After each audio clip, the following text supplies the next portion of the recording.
how to create anything with your mind. Hi, I am your host, Guy Cheyenne, and welcome back once again to Rebuild Reality, where as always, we talk about who we really are, why we're here, and how all of this stuff works. Now, we're going to start off today by talking about an individual named Max Planck. And I'm sure there's more than one of you out there who are aware of who Max Planck is. But he was actually known as the father of quantum physics. He's actually the one who originated it, which I'll tell you what, since he was born in 1858, that says a heck of a lot about him, for him to have this kind of knowledge, right, that he had. So basically, it was like everything is matter. Well, he's the one that came along and said, well, what's matter made out of? And he figured it out. So a lot going on there. And I find it really interesting, actually, because in the mid-1800s, there was a whole download of people coming here into the 3D experience that are the ones behind these teachings, that are behind people like Neville Goddard and his teacher and many others in the New Thought era of teachings, which are all along the same ideas that we create our reality. So behind all the technology, behind all the advancements that we have today, are people, a group of people who were born in the mid-1800s. So he was part of that whole wave of individuals.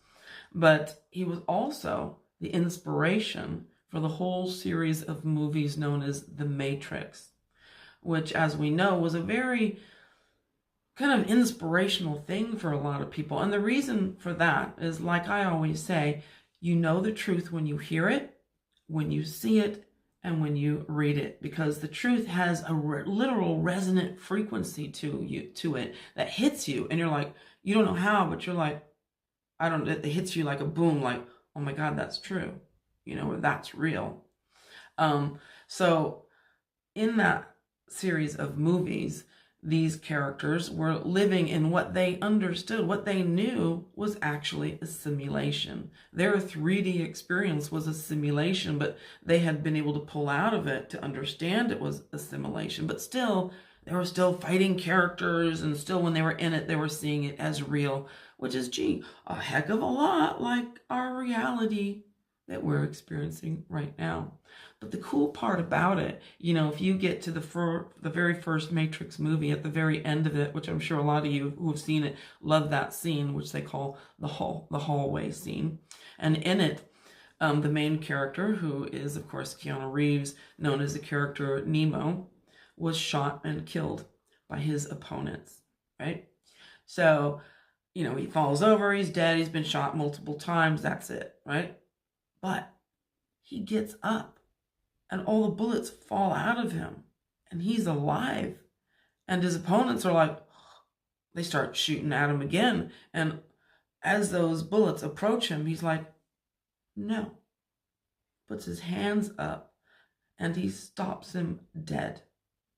And then, they just drop to the ground. And then his opponent tries to fight him, and, he's just like, it's nothing, because he's moved to another consciousness, a higher consciousness, where he's like, this isn't real. This isn't real. I have control over my reality. Boom. And that kind of knowing, that opening that door for people was really kind of, it was a real recognition, because people didn't understand why they were so taken with that. But there's a part inside of us that's like, oh my God, that's real. Or if it's not real, that should be real. I should be able to do that, And that's why a lot of films will have certain moments in them that we recognize, that we remember, and we're like, oh my God, that's true. So they become kind of this, these cultural icons, and we don't understand why. It's because we're remembering things like that those things are true. But Max Planck, one of the things he said is, I regard all matter as being derived from consciousness. He understood that matter was created by consciousness, not the other way around, which is exactly what we've been taught here, right, in school. And I'm sure it's still being taught that, oh, there was this these single cell amoebas or whatever, and they kind of bulked together and a bunch of other things and became these other creatures and animals that kind of, eventually crawled out of the ocean and became mammals, and then all became conscious. So it was all about how matter came first, and then consciousness was created, developed from matter. Well, that, of course, is completely wrong. That is untrue. And this is the truth that we are unplugging in all of this. This is the part that we're like disposing of, because in order to understand that, yeah, we create with our minds, we have to understand first that it's not matter then consciousness, it is consciousness then matter. Consciousness creates and has created all matter, and it always has.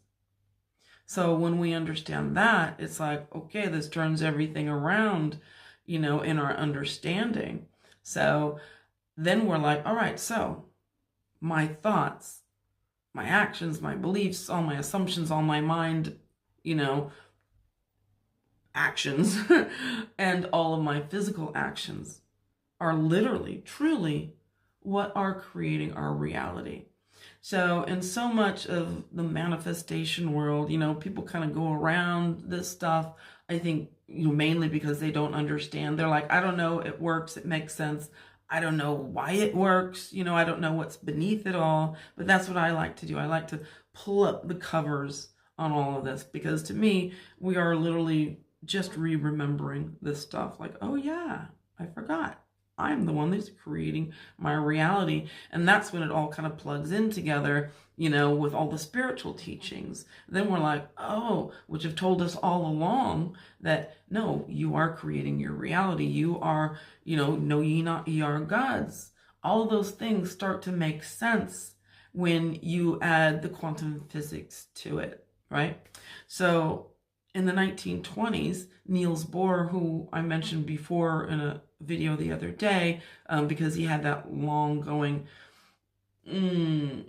I don't want to say confrontation or whatever, but disagreement with Einstein about the true nature of reality. And of course, Niels Bohr was right and Einstein was wrong. But so Niels Bohr and his group of other quantum physicists developed this thing called the Copenhagen interpretation, which states that particles don't exist in one state. They exist in all possible states. They exist as a wave. They exist as a particle, at the same time. So it's like, it's everything all over the place, right?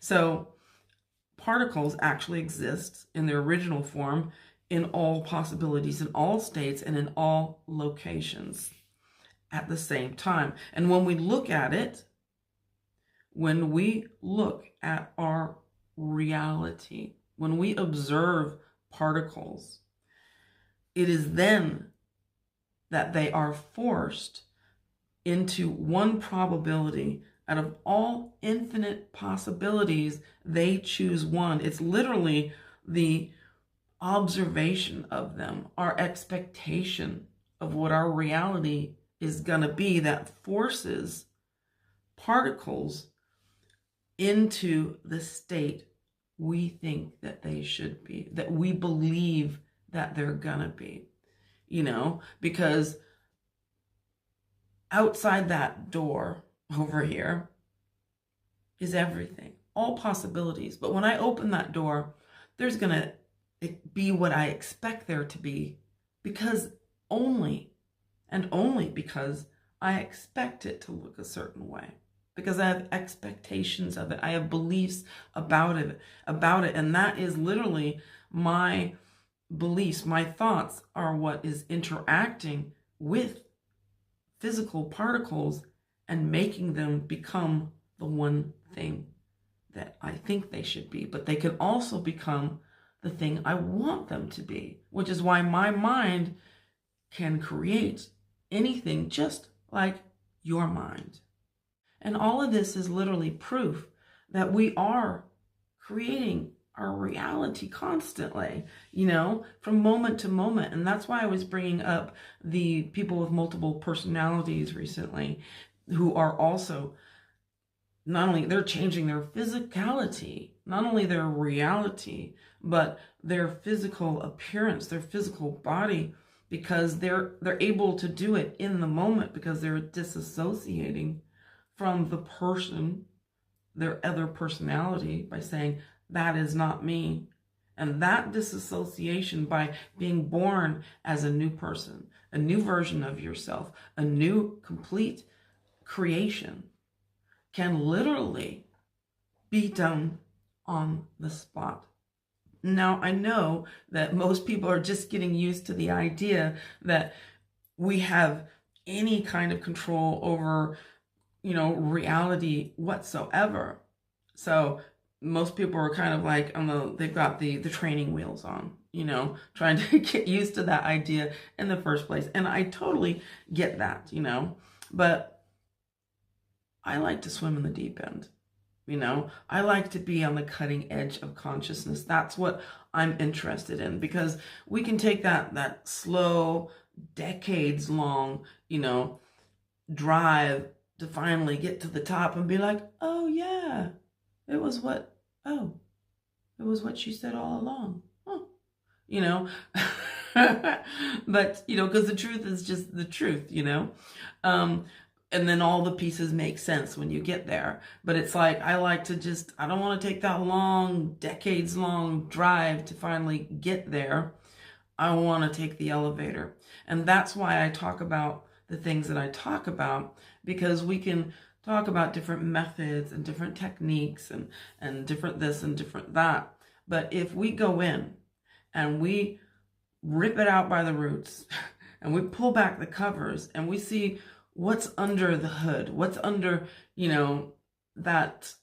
the engine, what is the engine actually made out of to begin with, then we're in a place where we're not learning little bits, and trying to believe. We're having a true understanding of how it is that we are literally creating our reality when we see this on different levels. And by knowing the science behind it, that's true, that this is a reality, and that this has been going on for a long time. It's not just some people doing woo-woo stuff, or, well, it worked for me, I don't know why it doesn't work for you, kind of thing, which of course is very frustrating.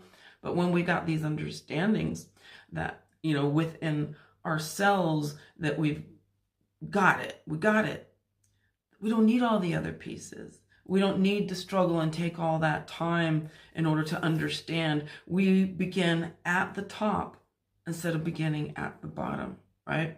So, and of course, what you find is that there are no limits. There are no edges to this thing. Like, well, how much control do we have?